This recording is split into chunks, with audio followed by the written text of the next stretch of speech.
চলতি বছরের জুলাইতে বৈষম্য বিরোধী ছাত্র জনতার আন্দোলন চলাকালীন মার্কিন যুক্তরাষ্ট্রে পাড়ি জমান চিত্রনায়ক জায়েদ খান ৫ আগস্ট স্বৈরশাসক শেখ হাসিনার পতনের পর আওয়ামী সমর্থক হওয়ার কারণে তার বিরুদ্ধেও মামলা দায়ের করা হয়। এরপর আর দেশে ফেরেননি এ নায়ক। এখনও অবস্থান করছেন আমেরিকায়। সেখানে বিভিন্ন স্টেজে শো করে চলেছেন, অংশ নিচ্ছেন বিভিন্ন অনুষ্ঠানে।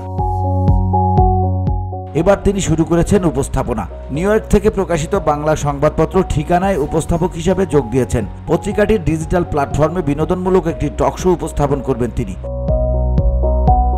এ প্রসঙ্গে জায়েদ খান বলেন, আপাতত দেশে ফেরা হচ্ছে না, কবে ফিরবো সেটিও বলতে পারছি না, তাই ভাবলাম কিছু একটা করি যাতে করে আমার দর্শকদের সঙ্গে কানেক্ট থাকা যায়। সে ভাবনা থেকেই উপস্থাপনার সিদ্ধান্ত নিলাম। এটা আমার জন্য প্রথম, আর প্রথম কোনো কিছু সবসময় স্পেশাল। আমি খুব এক্সাইটেড এবং নার্ভাস। দর্শক কিভাবে আমাকে গ্রহণ করে সেটি দেখার অপেক্ষায়। এই অনুষ্ঠানের মাধ্যমে দেশের সিনেমা ও সংস্কৃতি তুলে ধরার চেষ্টা করব।